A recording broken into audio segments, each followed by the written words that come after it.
Hey guys, today we're talking about how to get your dog to stop barking. Specifically, when you're either in your home or in your backyard and your dog is just driving you nuts, barking in response to various noises happening around you or people walking by your windows, etc. Why is your dog barking? First, we need to talk about why your dog is barking in the first place. Dogs have a reason for barking, even if it doesn't seem like it to us. A few common reasons dogs might bark include being alarmed by strangers, dogs, or people passing by outside, loud, startling noises, excitement generated by squirrels, rabbits, or things to chase outside to get attention from you, and of course, boredom. A little backstory for you on my journey working on this problem with Remy. When I first got Remy, he seemed to be the quietest dog in the world. For the first month I had him, he almost never barked. The most he would do was let out a strange, high-pitched squeal now and then, which I thought was absolutely adorable, but for the most part, he was quiet. Then he started being not so quiet. Remy started barking at a lot of things. Actually, he started barking at everything. I came to realize that Remy was initially so silent because he had spent a lot of his past on a bark collar. He's a clever dude and must have learned his weird squeal bark wouldn't get him zapped. But once he realized the bark collar was off and got used to my home, he was back to his old barky self. He barked at people walking by. He barked at other dogs. He barked when he was bored. He barked when he heard cars drive by our house. He barked when the phone rang.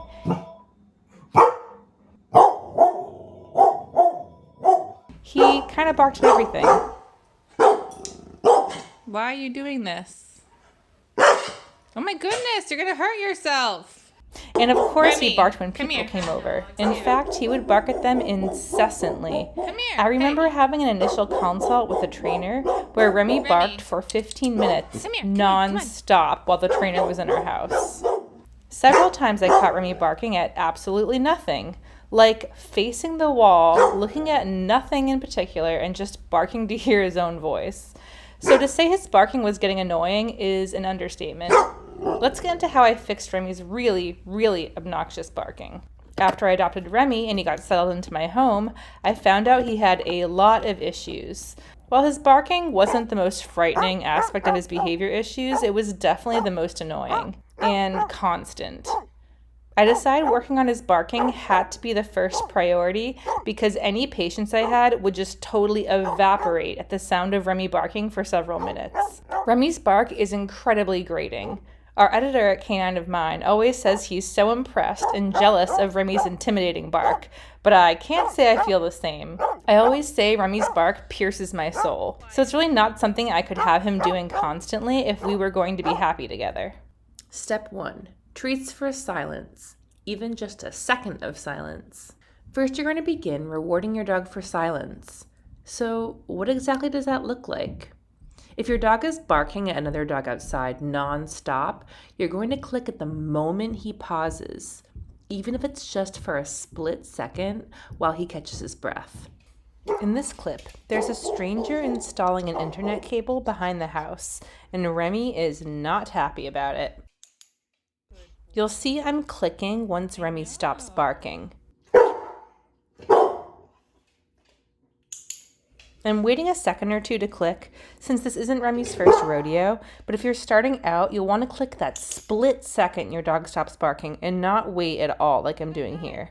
The moment your dog pauses his yapping, click and give a treat. And while normally I say using a marker word is just as good as a clicker, I find that using a clicker in this situation is really a lot better. You need to have some pretty exact timing here to reward the precise moment your dog pauses his barking, and it's just so much easier and more effective with a clicker. In this video, you'll see that a lot of times I use a marker word instead of a clicker. Yes, good boy! Because nuisance barking is often one of those issues that happens when you're not totally prepared and not in training mode. Definitely use a marker word if it's easier and more convenient. But if you're struggling, I'd suggest giving a clicker a try. Attach one to your wrist so it's always on hand. You might notice a big improvement. If you haven't used a clicker before, make sure you spend some time charging the clicker, which basically just means clicking and treating with the clicker without asking your dog to do anything, just to build up that association for your dog that the click equals a treat. Step 2. Keep rewarding for silence. Chances are, after you've clicked your dog for the pause and barking, he'll continue to be quiet for another moment while he eats his goodie. Any second where your dog continues to be quiet, click and treat again. Keep clicking and treating as long as your dog is being quiet. If your dog goes back to barking immediately, don't worry, just wait for another pause to reward. Some dogs really take some time to understand that the treat comes when they're silent. It definitely took Remy a solid 5 minutes or so to get the hang of this exercise, partially because he would just not stop barking at our male guest, even for a second. In this video, I'm really challenging Remy, waiting several seconds between the click and reward. As you can see, sometimes he can't handle it and will bark. When he does bark, I just make sure I wait for a couple seconds of silence before I click again.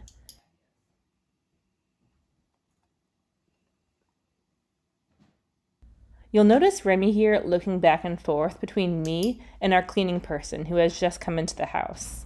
The clicker is actually pulling triple duty here as I click to A, reinforce and reward Remy for silence, B, reward Remy for breaking his focus on the stranger and looking at me instead, and C, help Remy break his focus on the stranger, since the click can function as a distraction. Don't worry about giving your dog too many treats here. You won't be dispensing treats at this frequency forever, but for now, be super generous and keep those treats coming every single second your dog is staying quiet. Step 3, up the ante. Once your dog can stay quiet for half a second or a full second and can continue to stay quiet as you dispense treats, it's time to make things a bit tougher by raising the silence threshold. By now, your dog might stop barking as soon as he sees you approaching with the treat bag. That's fine. This just means your dog is realizing what you want him to do and he's feeling motivated to follow your lead. Now, once your dog stops barking, try counting to 2 in your head before clicking and treating. If your dog stays quiet, continue to count to 2 again and toss another treat. Still quiet, count to 3 and click and treat once again. 1, 2, 3. 1, 2, 3. 1, 2, 3. Keep repeating, adding another second to the count between rewards. As soon as your dog starts barking, reset that counter back to 1 second and only increase the required duration for a treat if your dog can handle it. At this point, a lot of the training work becomes a bit of an art into reading your dog. You want to get a sense of what he can handle and what he can't. Ignoring the activity outside or around the home can be really challenging for your dog. It's natural for them to want to bark and warn off intruders, so don't get frustrated if they struggle. When we moved to Austin, Remy struggled to stay quiet in the backyard since we had dogs on either side of us. You can see by his high tail, alert ears, and his sneezing and snuffling that he is very aroused when he gets near the fence line.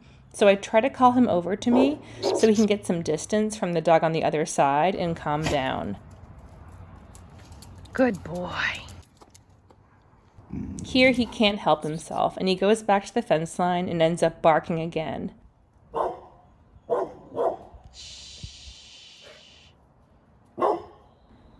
But then you see he manages to disengage and come back to me. Yes, good That's boy. not easy for him, so I give him praise and a treat. Yes, good boy.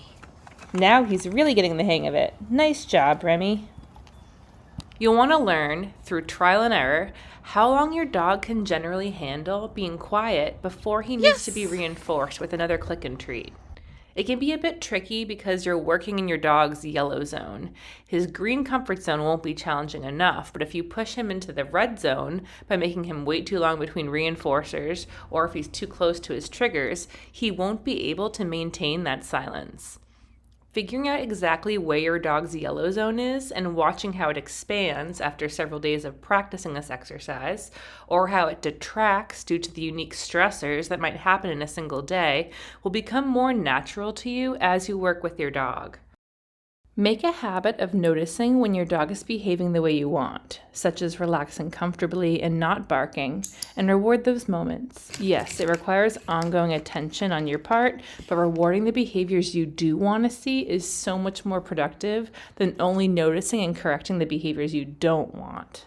Some people who consider this technique get nervous that they'll accidentally reinforce their dog for barking, but this rarely is an issue. Let's look back to that video of Remy in my backyard. Here, the barking is clearly an emotional response to feeling over-aroused by the stimulus, in this case, the dog barking next door. And in fact, if you look at this other clip of Remy barking at something outside, you'll see him displaying several stress signals, yawning and shaking off. Yes. Remy's barking is not being presented as a performed behavior in hopes of a reward. So long as you continue to click and treat for continued silence after the dog has paused barking, he should understand that his lack of barking is what is getting him the treats. This is why developing a relationship and good communication with your dog is really key to any behavior work or training.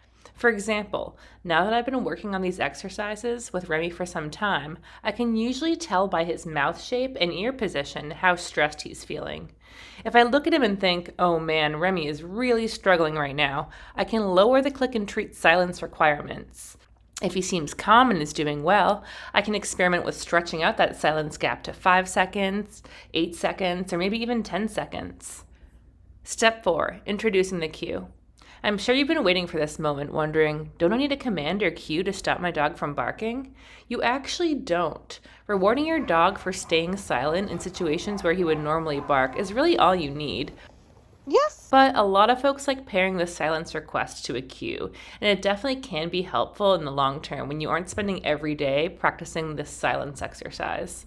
So to teach the quiet cue, you'll just have to give the cue before you click. Quiet. I'd also suggest pairing the verbal cue with a hand signal because most dogs find hand signals a lot easier to read. For Remy and I say quiet and hold up my index finger to my mouth in a shushing gesture. Step 5, beat your dog to his triggers. The next step will really be the meat of your work going forward. Now that your dog has a quiet cue and knows he'll get rewarded for being silent, you want to try to predict sounds and situations where your dog might normally start barking fits and try to use the quiet cue before he even starts barking. Good quiet. Yes. Good boy. So, for example, if you know the school bus stops across the street from your house at 2:30 p.m. every day, get your dog in front of the window at 2:28 p.m. and start treating.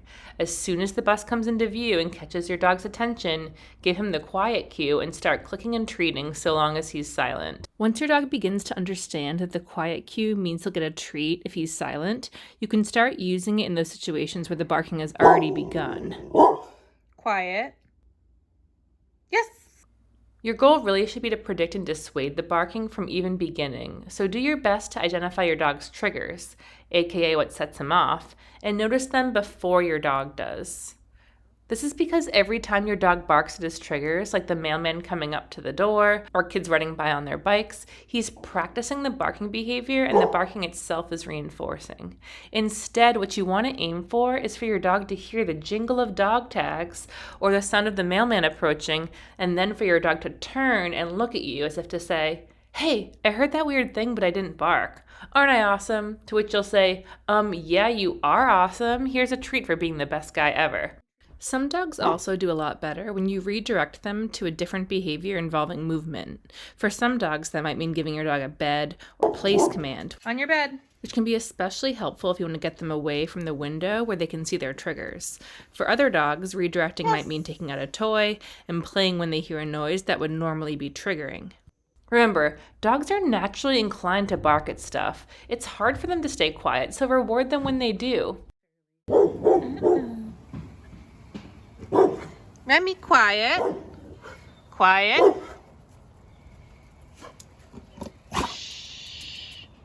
Yes, good boy. The downside is that this is a lifelong learning process. Remy has generally gotten a lot more quiet since I started doing this exercise with him, but he'll still bark at some triggers outside on a daily basis. If I really wanted him to be a lot more quiet, I'd continue to be working on this treat and silence game daily, but his current level of vocalization, barking at a few things outside, maybe 2 to 3 times a day, is something I can live with. Even when your dog reaches a level that you are okay with, you'll still need to click and treat for silence occasionally. The reward can never go away completely. Think about it this way. If someone paid me $10 every time I walked by the ice cream parlor without buying an ice cream, I could do it. But then if they only start giving me $10 once a week, I might start hopping in that ice cream parlor a little more and taking my chances. If it only happened once a month, I might completely go back to my old ways. Dogs will always need reinforcers in their lives to some degree. And that's okay. It's all about balance. Reward your dog for restraining his barking as much as possible and strive to reach a level of barking you can live with. So for example, I try to reward Remy for relaxing quietly in our backyard because I know in the past he's struggled to stay calm out in the yard, instead barking at squirrels and the sound of kids playing next door. Bud. Yeah. Relaxing. Yes, good boy. If this sounds like a lot of work, it kind of is, but that's what dog training looks like. Teaching dogs how to behave as we'd like in our very human-centric world isn't easy. Some folks might think strapping on a bark collar is a lot easier, but bark collars can dramatically increase your dog's stress, fear, and won't improve your relationship with your dog. In fact, you may damage it. And remember, even with a bark collar, the pain of punishment can't ever be taken away completely. Dogs always need those reinforcers in place, whether it's pain or treats. So if you stop the bark collar for a month or 2, you may find your dog back to his old barking ways. If I need to repeat a reinforcer to get my dog to behave the way I'd like, I'd rather it be by using treats to build our relationship and build on my dog's positive association of me, rather than fear, pain, or stress involved with a zap collar. It's also important to remember that, just like all the behavior or training work you do with a dog, some situations will be more challenging than others. So for example, there's quite a bit of city noise outside where Remy and I live, but he's gotten pretty used to it, and we've worked on his quiet exercises, so he's usually not too barky at home. But if I visit a friend's house with Remy, loud bumps from upstairs or sounds outside will cause him to bark. Those sounds at our house would probably not be an issue for Remy, but new environments are very stimulating for Remy. His threshold is a lot lower in these kinds of situations, and I try not to expect the world of him. Instead, when I'm visiting friends, I try to come prepared with management tools like frozen Kongs, special chews, and other things for Remy to do to help distract him and help him stay calm. It's also important to keep in mind that if your dog is extremely stressed and anxious at baseline, you might need to consider medication to really allow this behavior work to be effective. If you're struggling, talk to your vet or a veterinary behaviorist about the possibility of anxiety meds for your dog, because even the best training in the world won't be able to do much if your dog is struggling with an underlying chemical imbalance. Hopefully we've helped you guys figure out some good fear-free based methods for working on nuisance barking. Just remember, even when you feel super frustrated, barking is very natural for dogs. They definitely don't bark to intentionally drive you crazy. Excessive barking usually means there is some underlying issue going on, so make sure to keep that in mind as you move forward. Thanks, and have a great day.